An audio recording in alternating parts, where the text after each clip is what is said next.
Don't sit around waiting for the year when you're ready to take on the perfect remodel for your home. Meet yourself where you are and start planning a remodel that fits your life today. Hi, I'm Della Hansman, an architect who specializes in remodels for mid-century homes.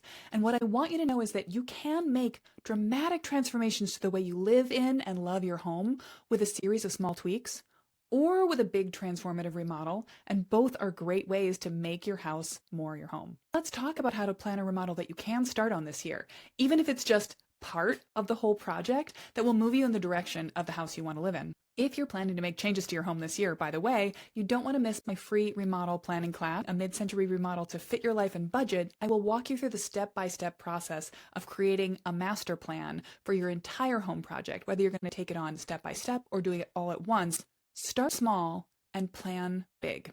Here's what I mean. Starting small is all about not waiting until you have an entire remodel budget saved up, until you have time to move out of your house with your family and come back 6 months later to a transformed space. It's about getting some satisfaction out of a change you could make this weekend. But then I also want you to have a bigger picture, a long-term plan. If you know the goal that you're moving towards, each step-by-step process, each little weekend transformation, each calling a contractor to do a small room project can bring you towards your goal of a dream house over time. Knowing that you have that direction can also pull you forward with enthusiasm because you know where you're going rather than fixing a problem, solving a maintenance challenge, erasing a bad choice of a previous homeowner one thing at a time. Unless you have a bigger picture vision, they don't get you to your ultimate dream house goal. The best way to think about this might be to use an example. So let's talk about your front door, a place where you can do a little bit, a bit more, or a lot, and each amount has value, can change the way you feel about your house, your life, the way it is to come home at the end of the day. I think about a remodel as happening on one of three levels. Level 1 is so small that most people wouldn't really think of it as remodeling at all, but it does have the power to change your home. A level 1 remodel is a little DIY project, or possibly just something you buy and attach to your house. It's quick, it's easy, it's over in a weekend, it requires maybe a purchase or two, but minimal skills or tools. If you want to go a little farther, you start to merge into level 2 territory. Level 2 is still DIY, but this might be the kind of project that takes you a whole weekend or several weekends to take on. If you're going to do a level 2 remodel, you might end up transforming every part of your entire house, but you'll do it one room, one project, one scope at a time. You might not do it all on your own. You might invite a trusted friend or an experienced family member to come help you with some of the projects. You might hire subcontractors, an electrician or a plumber, to help you tackle some of the more technical work. Because level 2 remodels are self-managed and self-directed, they're perfect for people who have more energy and time than cash. And they're a wonderful way to improve a mid-century house because as you're working slowly, one step at a time, you don't ever run the risk of having a big general contractor come in with a big vision and kind of sweep through the house and give you the HGTV special, erasing all the mid-century character in one go. Even if you do end up making a few mistakes in early projects that you later wish you had preserved a little more mid-century character, you're moving slowly enough to realize that before you make a change that affects the entire house. Ask me how I know. After level 1 and level 2 comes level 3, and this is a big general contractor remodel. It might be the entire house. It's probably anything that affects the kitchen, unless you are an experienced DIYer, is probably going to be a level 3 remodel. It means you are hiring someone to manage the project, to make a lot of decisions for and with you, and to manage subcontractors to get a bigger change happening quickly.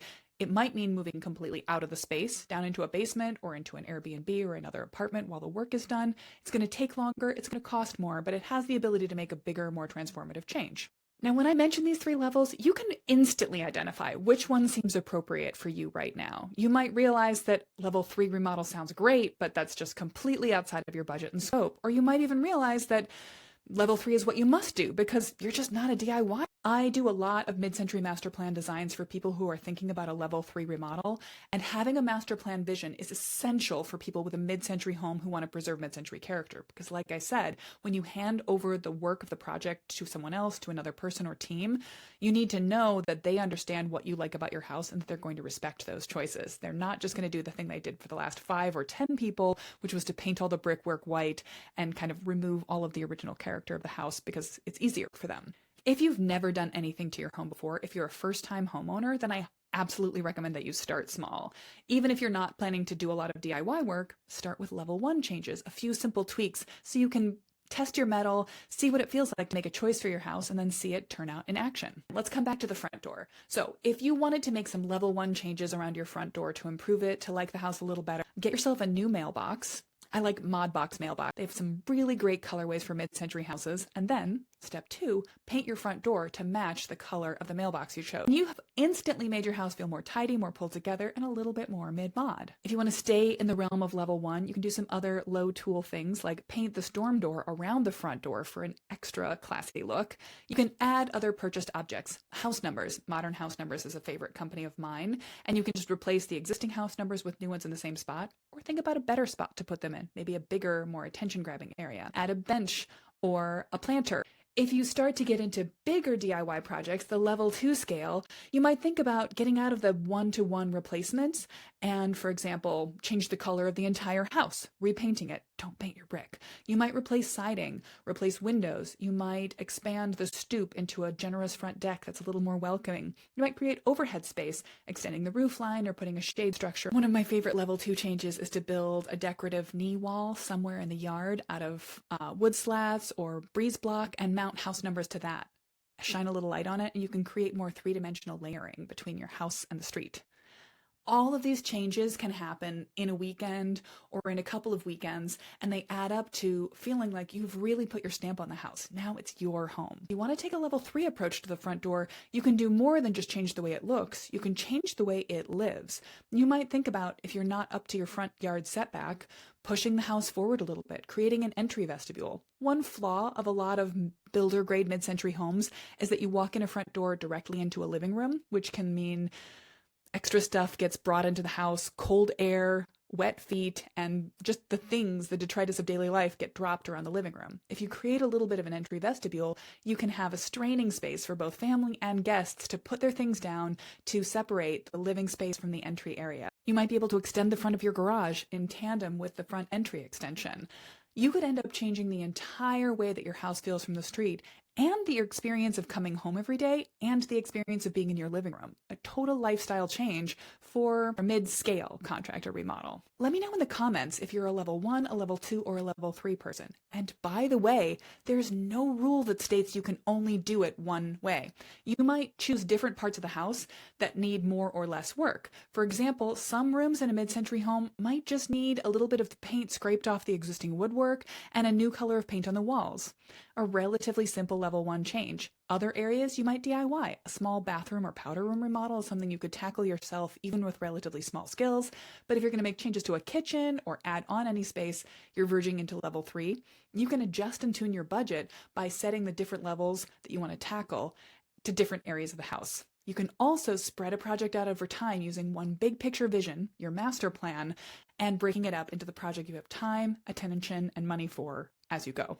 Whichever scale of remodel you're thinking of, even if you know what you want to do is call a contractor and make big transformative changes to your house, don't live as if you're frozen in carbonite in the house that you've got until you've saved up the budget, until you've got to the head of the contractor's wait list. You can go ahead and make some level 1 changes right now. Put your favorite color more places around the house. Paint over something you don't like. Again, don't paint the brick. I'll have a whole separate video on that later, but making some quick improvements that are mostly just additive. You're not damaging any original materials. You're not taking on any dangerous wiring or electrical work. You're just making a substitution, adding something you like to the house so you feel a little more ownership over it, not just financially, but aesthetically. Ultimately, you're going to get the best result from little projects or big ones when they're moving in the direction of your master plan goal. And to do that, you need your long-term thinking.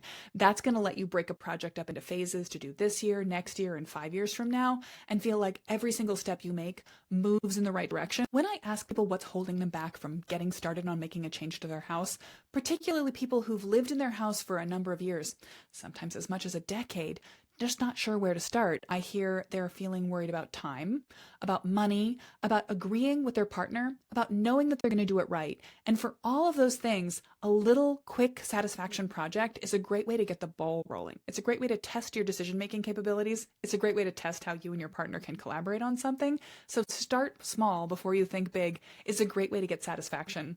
right now. By the way, speaking of front doors, if you're looking for a checklist of easy front door improvements that scales up from a few level 1 improvements to a bigger transformative change, I've got one for you. I'll link below the video to my front door improvement checklist and a long blog post with photo and sketch examples of what you might try at your house. But if you're thinking about beyond the front door, I would love for you to come to my free masterclass. You can find it again linked below the video. This is going to walk you through the step-by-step process of that think big part. Looking ahead, setting the scope and scale of your master plan, asking yourself what matters most to you, to your family, and getting familiar with the realities of your house, and then making the choices that are going to keep the mid-century style intact or improve on it as you make little changes and big ones. So let me know which level of a remodel you think you're up for right now, and thanks so much for watching.